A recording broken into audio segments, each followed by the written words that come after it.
Now, what comes to mind when you think about the Dominican Republic, if you think about it at all? The sun, the beach, a pina colada or two, you know, the usual suspects. Or in more recent times, personal safety and crime. You know, the usual misleading stereotypes.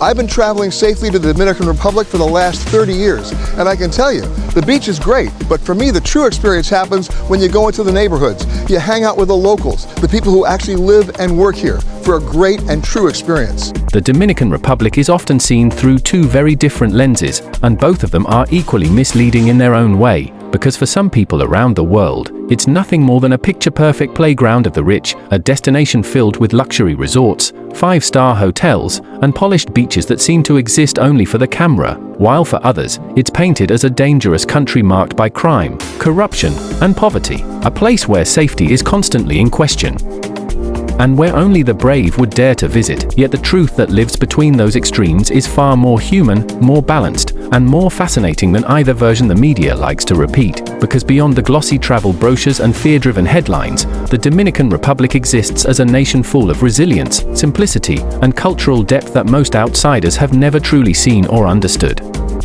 The purpose of this video is not to glorify nor to criticize, but to reveal, to show what life in the Dominican Republic actually feels like when you look past the surface, when you pay attention to the details that the headlines always leave out, and when you realize that the country's real story is far richer than what tourists or critics might assume.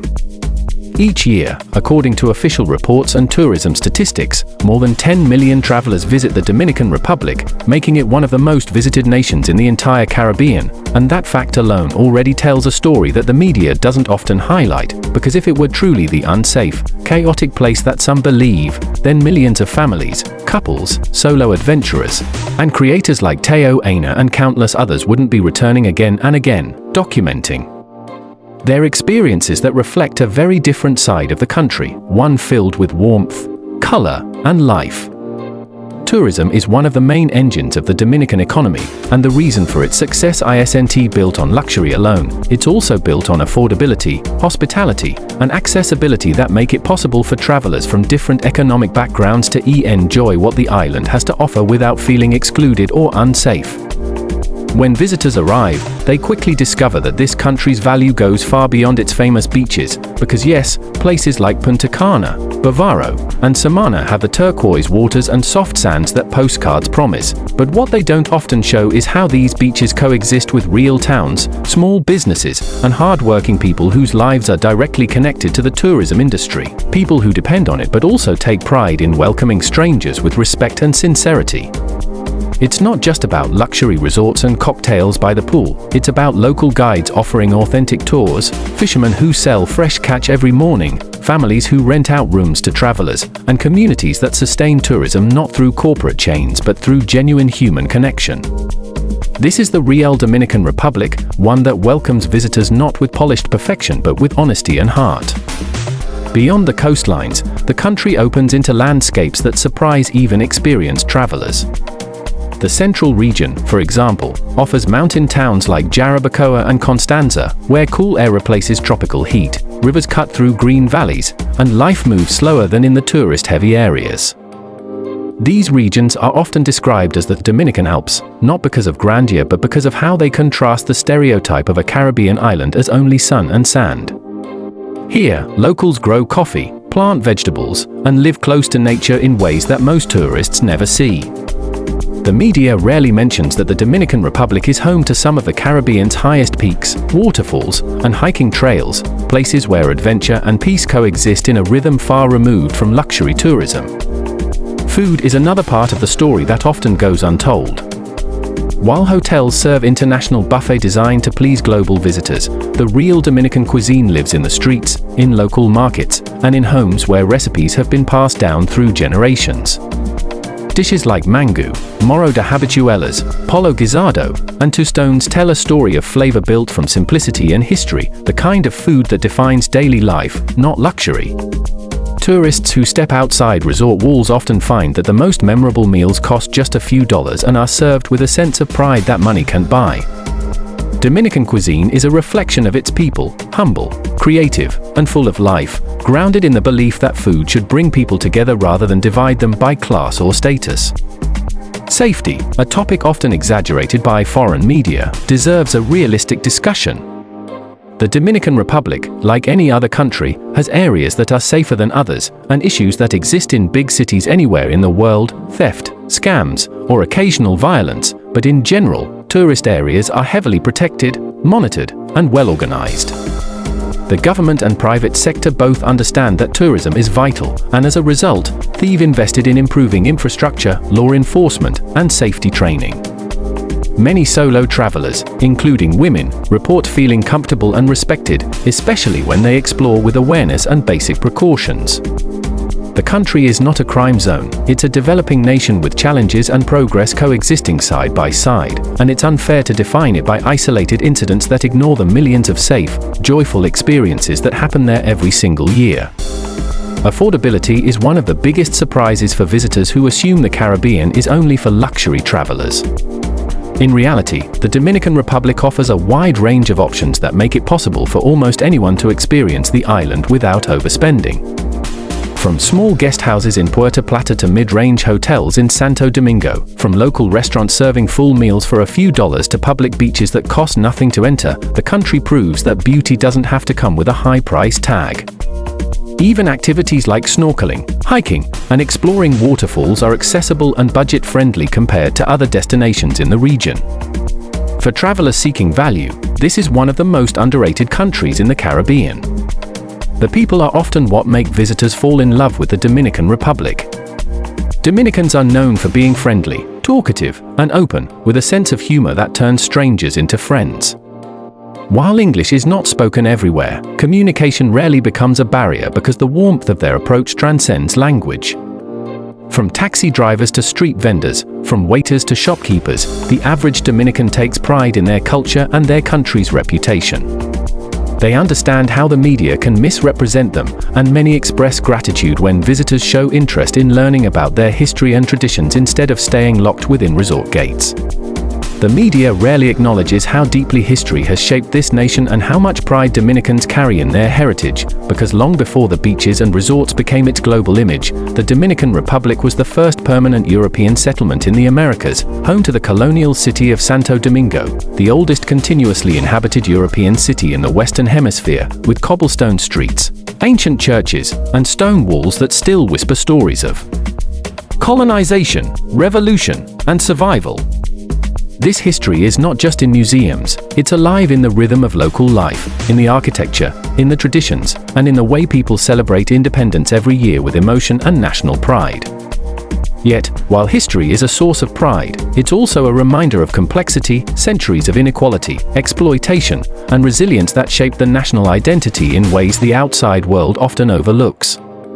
The country's culture reflects a blend of Taino, African, and Spanish influences that create something uniquely Dominican, a culture that's visible in its art, its food, its faith, and its daily routines. While most travel advertisements only highlight the festive side of Dominican culture, music, dance, and beaches, there's also a quieter, deeper culture rooted in family, religion, and perseverance.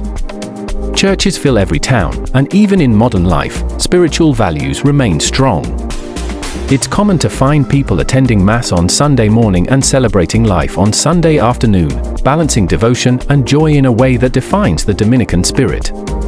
This coexistence of faith, struggle, and happiness is what makes the Dominican Republic feel real, not staged for tourists, but lived with authenticity.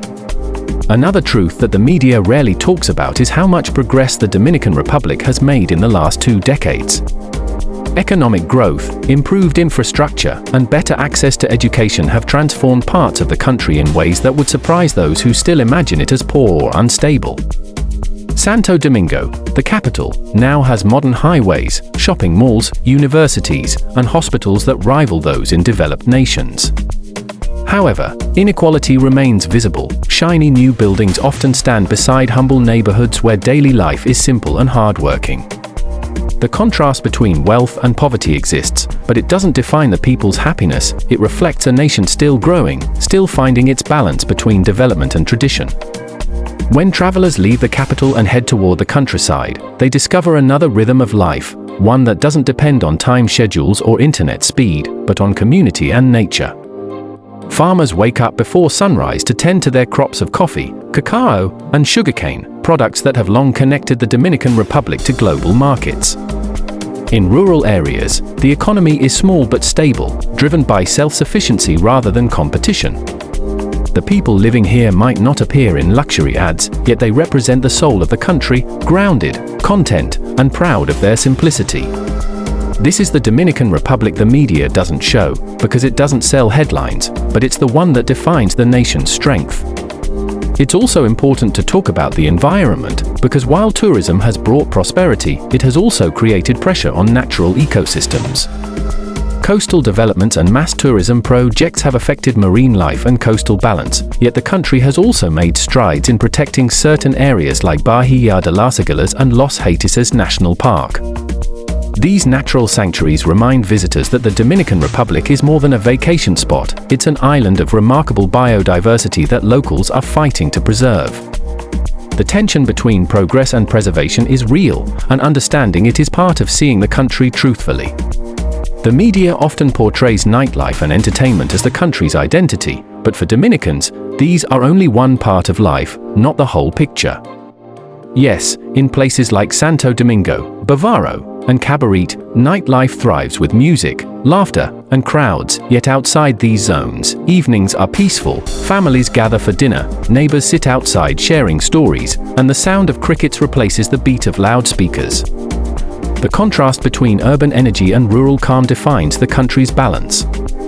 It's not all party and not all struggle, it's both, existing side by side, creating a fuller picture of real life that visitors only see when they step away from the tourist map.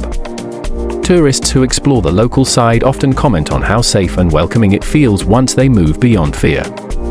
The narrative that the Dominican Republic is unsafe usually comes from isolated incidents or lack of awareness about local customs. Like any country, respect and caution go a long way, but the idea that the nation is dangerous simply doesn't align with the experiences of millions who visit without problems. In most towns, crime is low, and communities are tightly knit. Locals look out for each other and even for visitors. The biggest danger for most tourists is getting overcharged by taxis or street vendors, not violent crime. Reality is far from the exaggerated fear that some outsiders hold. When it comes to affordability, the Dominican Republic remains one of the most budget-friendly Caribbean destinations, which is another side that's rarely discussed. While some nearby islands cater exclusively to the wealthy, the Dominican Republic offers a more democratic tourism experience. You can enjoy a beachfront stay, eat local food, and experience culture without breaking the bank. This accessibility is one reason the country attracts travelers from all backgrounds, families, students, digital nomads, and retirees alike. It's not a luxury-only paradise, it's a place where comfort can be found without excess. Dominican hospitality is something that almost every traveler mentions, yet it's often dismissed by media narratives that prefer to focus on negative events. The people's kindness is not an act, it's part of who they are. When visitors ask for directions, they often get more than instructions. They might get a conversation, a laugh, and even a free sample of local fruit or food. There's a sense of community that still lives in daily interactions, something that modern societies are rapidly losing. This human warmth becomes the most memorable part of any trip, far more than beaches or buildings. The country's connection to music, though often over-romanticized, is still deeply cultural. Merengue and bachata are not just performances for tourists, they're everyday sounds. You might hear them in barbershops, on buses, or through open windows, but not everyone is dancing in the streets as travel blogs claim. The reality is simpler and more relatable. Music is comfort, escape, and joy for ordinary people after long days of work. It's part of identity, not a performance. Every country has its share of struggles, and the Dominican Republic is no exception, but the difference lies in how its people face those challenges with a sense of perseverance that outsiders often underestimate, because while unemployment, inflation, and limited access to social services affect many, there's a collective determination to move forward, to improve education, to protect small businesses, and to build a future that doesn't rely solely on tourism. In the quieter parts of the country, far from the resorts and the city centers, communities depend on one another to solve problems that the government cannot always fix, and that sense of unity, of shared responsibility, is something the media never talks about.